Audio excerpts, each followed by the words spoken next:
नमस्ते।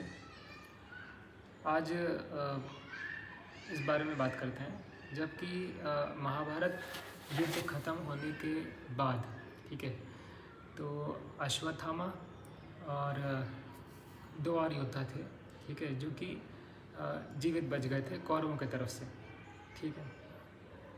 तो हार तो चुके ही थे। दुर्योधन लगभग मृत अवस्था में था, भीम से हार चुका था। तो उसके बाद अश्वत्थामा, रात हो चुका था। अश्वत्थामा ने एक पेड़ के ऊपर देखा कि कुछ कौवे सो रहे हैं। तो फिर एक उल्लू आया और सोते हुए कौवों को उसने मारना शुरू किया और मारता गया, सबको मार दिया। तो अश्वत्थामा को लगा कि भाई बहुत अच्छा आइडिया है, ठीक है। तो उसने वही काम किया और उसके बाद ऑफ कोर्स वो भगवान कृष्ण से श्राप भी पाया, ठीक है, और वो अभी भी उस श्राप के प्रभाव में है, ठीक है। इससे ये सीखने को मिलता है हम लोग को कि देख, बहुत बार हमें लगता है कि जो सर्कमस्टांसेस हमारे चारों तरफ हो रहा है, तो वो सर्कमस्टांसेस मुझे ये करने को प्रेरित कर रहे हैं, तो वो कर लेते हैं। पर ये सही बात नहीं है। सर्कमस्टांसेस बस वही प्रेरित करते हैं जो आपके मन में ऑलरेडी चल रहा होता है, ठीक है। वो सही है ऐसा कोई बात नहीं है, ठीक है ना। सर्कमस्टांसेस ऐसा नहीं है कि वो डिवाइन अरेंजमेंट है, वो सही है आपके लिए एक्शन लेना, ठीक है। अश्वत्थामा के मन में ऑलरेडी बहुत क्रोध था, बहुत ज़्यादा दुश्मनी का भावना था कि मुझे बदला लेना है, किसी भी तरह से बदला लेना है, ठीक है, मुझे मारना है। अरे हम हार गए, ऐसा कैसे हो सकता है, ठीक है, दुर्योधन हार गया। तो लाइक चल रहा था कि किसी तरह से इनका सर्वनाश कर दूं। वो कुछ सही गलत ऐसा कुछ नहीं सोच रहा था, ठीक है। तो इसीलिए उस प्रेरणा के हिसाब से प्रकृति ने उसे वैसा इंस्पिरेशन दिया, वैसा उसे प्रकृति एक्चुअली सच में बस सबकी इच्छा पूरी करती है। अच्छा, तुम्हें ये करना है, तुम्हें पाप करना है तो ठीक है, लो तुमको पाप के लिए प्रेरणा मिलता है। तुम्हें पुण्य करना है तो ठीक है, लो पुण्य के लिए तुम्हें प्रेरणा दिया जाता है।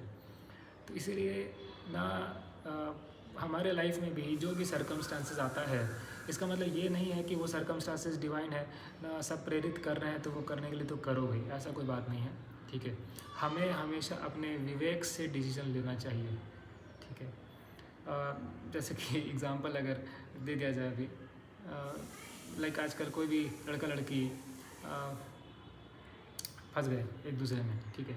तो जो लड़का रहता है वो बोलता है अरे ना, मुझे तो हर जगह वही लड़की दिखाई देती है। लड़की बोलती है मुझे हर जगह वही लड़का दिखाई देता है। ऐसा उन्हें लगता है सिर्फ उनके साथ हो रहा है, पर ये सबके साथ होता है, ठीक है। तो फिर वो उन्हें लगता है कि अरे ये तो कोई डिवाइन अरेंजमेंट है ना, ये तो मेरे लिए ही बना है, ये तो मेरे लिए ही बनी है। तो ऐसा जी नहीं है, ठीक है। तो ये क्या हुआ कि उसका इच्छा वैसे भी उस लड़की के पास जाने का था, और उस लड़की का इच्छा वैसे भी उस लड़के के पास जाने का था, मतलब ठीक है जो भी है। तो प्रकृति तो उसे वैसा संदेश दे रही है, वैसा उसे इंस्पायर कर रही है कि अब ये सही भी हो सकता है, गलत भी हो सकता है। वो तो भाई हमें अपने विवेक से देखना है कि हाँ ये सही है या गलत है। That is nothing to do with what you are getting inspired into, ठीक है। आप किस चीज़ से ना, वो अश्वत्थामा का लॉजिक कि सर्कमस्टांसेस से आप डिसीजन नहीं ले सकते, ठीक है। या बहुत लोग ऐसा करते हैं कि ना, अगर हेड आएगा तो ये करेंगे, टेल आएगा तो ये करेंगे। ये सब यूज़लेस तरीका है डिसीजन लेने का। अगर ना डिसीजन नहीं ले पा रहे हैं तो और सोचना चाहिए कि क्या सही है क्या गलत है, ठीक है। पर हेड टेल उछाल के ऐसा करना वो जरूर गलत ही डिसीजन आता है उससे, ठीक है। भगवान हमारा वैसे डायरेक्शन नहीं देते हैं, ठीक है।